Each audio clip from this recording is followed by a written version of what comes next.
And in my visit to my parents, as I was on my way to the airport to leave for Cyprus, she asked me one last time, please don't go. My father told me to write everything down.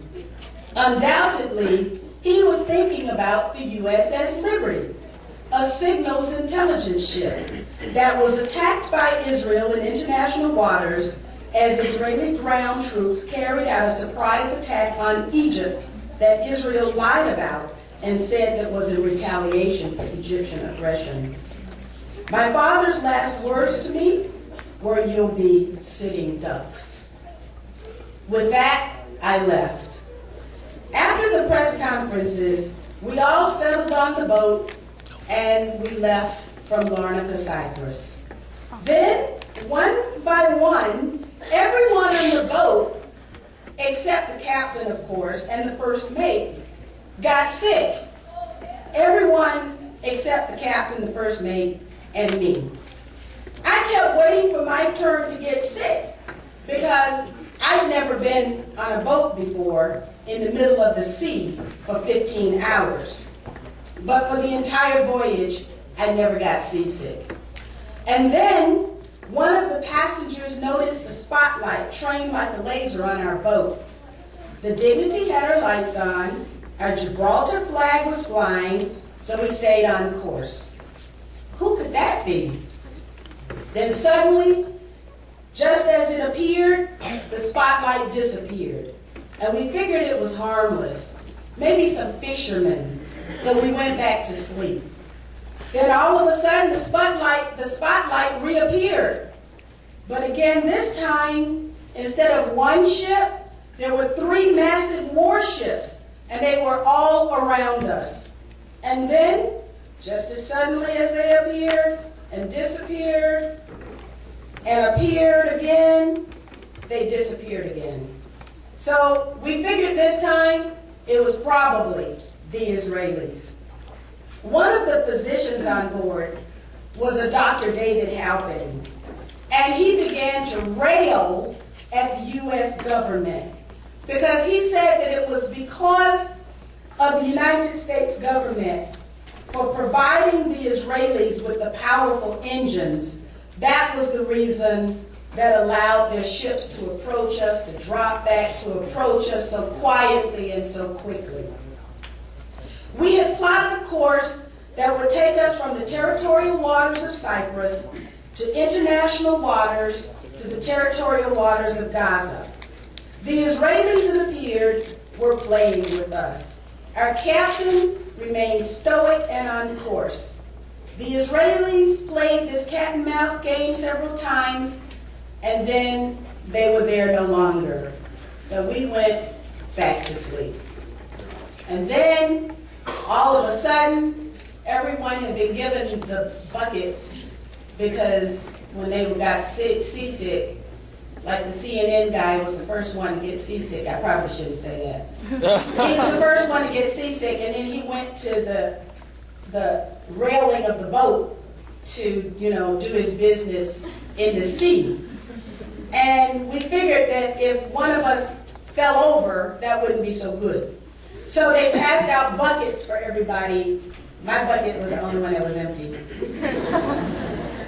But then all of a sudden, it's pitch black, we're sleeping, relaxed, and then bodies, bottles, boxes of the medical supplies, and the buckets went flying everywhere. Finally, the Israelis radioed us over the boat radio and told us that if we didn't return to Larnaca, they would fire on us. Our captain explained to them that we didn't have enough fuel to return to Larnaca, but that really didn't matter to the Israelis.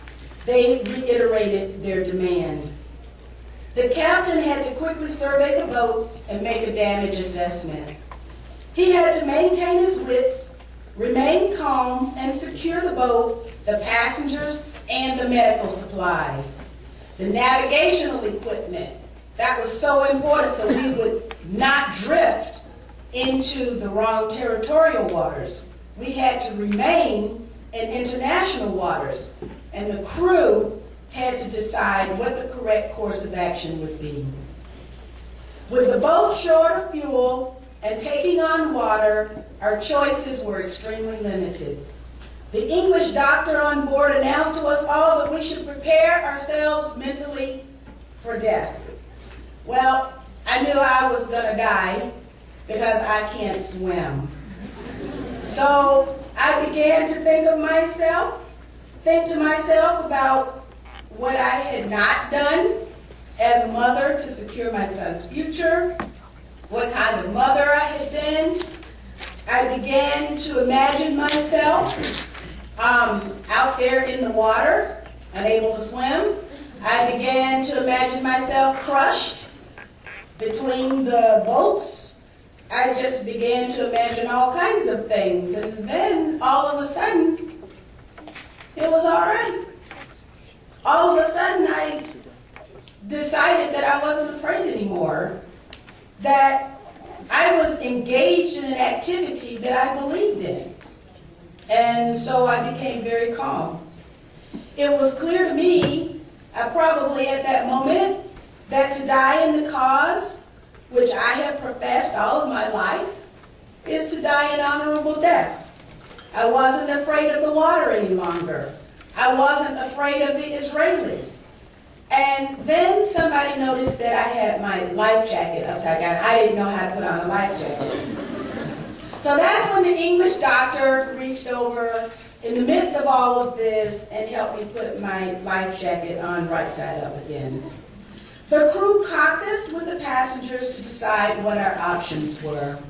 Well, we could make it to Egypt. Well, if we made it to Egypt, we would probably go to prison. So we said, okay, that's not an option. Well, we had enough fuel to get to Israel. But that was totally out of the question because we'd be lucky if we ended up in prison.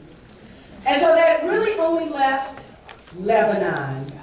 And so, you know, we didn't know what the politics of Lebanon were going to be and what we were doing. And so, therefore, we didn't know if Lebanon would accept us. But that was really the only choice we had. In the meantime, both the CNN and Al Jazeera reporters were able to contact their headquarters and instruct them to call the Israelis and ask them what the heck they were doing to a defenseless pleasure boat carrying medical supplies and doctors. The Israelis panicked and then they lied. Well, I shouldn't say that they panicked because I don't know that they panicked, but I do know that they lied. First, they said that it was an accident, to which I said, great. Then they can pay to repair our boat. Then they changed the story and said that they didn't know who we were. To which I said, but they told us to go back to Larnaca. So they might not have known who we were, but they knew where we came from. Then they said that it was the captain's fault because he was trying to outmaneuver their warship and we hit them. Now, CNN really tried to tell that story. And the CNN reporter who was on board with us profusely disagreed with their assessment, in between doing that.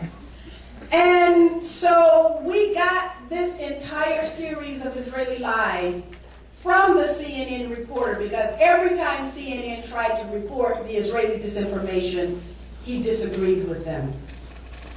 The Israelis finally put out a press release stating that the entire affair was all my fault because I had instigated the activists of the Free Gaza Movement, and if I had not encouraged them to try to break the blockade, the incident would never have happened.